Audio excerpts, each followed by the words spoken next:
41,000-এরও বেশি ফিলিস্তিনিকে হত্যা করে কেমন আছে ইসরায়েল?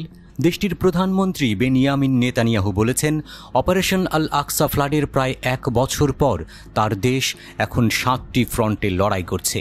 শনিবার এক ভিডিও বিবৃতিতে তিনি জানান, এর মধ্যে রয়েছে উত্তরে হিজবুল্লাহ, গাজার হামাস, ইয়েমেনের হুথি, পশ্চিম তীরের ফিলিস্তিনি এবং ইরাক ও সিরিয়ার শিয়া মুসলিম সশস্ত্র যোদ্ধারা। ইরানের কথা বিশেষভাবে উল্লেখ করেছেন নেতানিয়াহু। দেশটি গত সপ্তাহে সরাসরি ইসরায়েলে 200টিরও বেশি ব্যালিস্টিক ক্ষেপণাস্ত্র ছুঁড়েছে।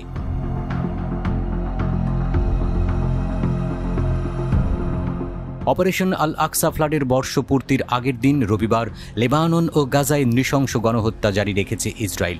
গাজায় মসজিদও ছাড় পায়নি ইসরায়েলি হামলা থেকে। সেখানকার দেইর আল বালাহতে আল আকসা হাসপাতালেও তারা বোমা মারতে ছাড়েনি। বাড়িতে রেইড দিয়ে পিটিয়ে মেরে ফেলার ঘটনাও তারা ঘটিয়েছে হেরবনে। জ্ঞান না হারানো পর্যন্ত 66 বছর বয়সী এক ব্যক্তিকে প্রচণ্ডভাবে মারধর করে ইসরায়েলি সৈন্যরা। ডুরা হাসপাতালে তার মৃত্যু হয়। তুলকারেমে বুলডোজার চালিয়ে পথঘাট অবকাঠামো ধ্বংস করা হচ্ছে। জেনিনে ইসরায়েলি সেনারা হামলা চালাচ্ছে।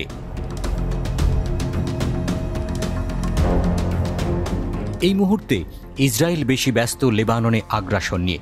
লেবানন ইসরায়েল সীমান্তে ক্ষমতার ভারসাম্য পরিবর্তনের তৎপর Netanyahu. Armed conflict location and event ডেটার তথ্য অনুযায়ী ইসরায়েল গত 8 অক্টোবর থেকে লেবাননে প্রায় 9,000 হামলা চালিয়েছে। একই সময়ে হিজবুল্লাহ 1,500টি হামলা চালিয়েছে। লেবাননের স্বাস্থ্য মন্ত্রণালয়ের মতে গত মাসে দেশটি ইসরায়েলি হামলায় 1,400 জনের বেশি মানুষ নিহত হয়েছে এবং প্রায় 7,500 জন আহত হয়েছে। দেশটির রাজধানী বৈরুতে রবিবার ভয়াবহ বোমা বর্ষণ করে কয়েক ডজন মানুষ হত্যা করেছে তারা। প্রচণ্ড বিস্ফোরণে কেঁপে কেঁপে উঠছে আশপাশের এলাকা।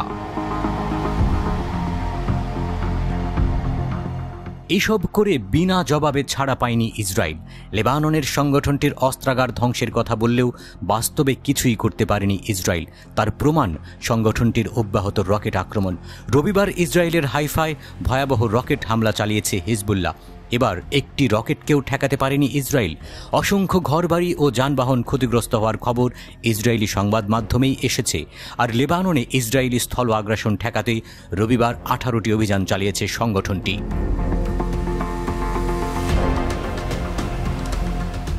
ইসরায়েলি নির্বুদ্ধিতার সর্বশেষ নিদর্শন হল দেশটি ইরানে পাল্টা হামলা চালানোর প্রস্তুতি নিচ্ছে। এই লক্ষ্যে তারা মার্কিন যুক্তরাষ্ট্রের সাথে ঘনিষ্ঠভাবে সমন্বয় করছে। কিভাবে ইরানের বিরুদ্ধে প্রতিশোধ নেওয়া যায় সে সম্পর্কে ইসরায়েল নিজস্ব স্বাধীন সিদ্ধান্তই নেবে বলে দেশটির প্রতিরক্ষামন্ত্রী ইয়োভ গ্যালান্ট বলেছেন। মার্কিন যুক্তরাষ্ট্র যেখানে স্পষ্ট করে বলেছে যে তারা ইরানের পারমাণবিক স্থাপনায় হামলার বিরোধিতা করে, সেখানে গ্যালান্ট বলেছেন যে ইসরায়েল যে কোনো সুযোগই ভেবে দেখবে। বুধবার মার্কিন প্রতিরক্ষা সচিব লয়েড অস্টিনের সাথে ইরান এবং দেশটির মিত্রদের হুমকির বিষয়ে সমন্বয় করতে দেখা করবেন গ্যালান্ট। মার্কিন যুক্তরাষ্ট্রের প্রতিরক্ষামন্ত্রী লয়েড অস্টিন এবং হোয়াইট হাউসের অন্য শীর্ষ কর্মকর্তাদের সাথে ঘন ঘন কথা বলছেন গ্যালান্ট। ইরানের বিরুদ্ধে ইসরায়েলের পরিকল্পিত প্রতিশোধ নিয়ে আলোচনা করতে তিনি রবিবার মার্কিন কেন্দ্রীয় কমান্ডের প্রধান জেনারেল মাইকেল এরিক কুরিলার সাথেও দেখা করেছেন। কিন্তু ইরানে হামলা ইসরায়েলের কপালে ভালো কিছুই আনবে না। মধ্যপ্রাচ্যের সংকট কেবলই বাড়বে, আরও বাড়বে মার্কিন অস্ত্রের ব্যবসা।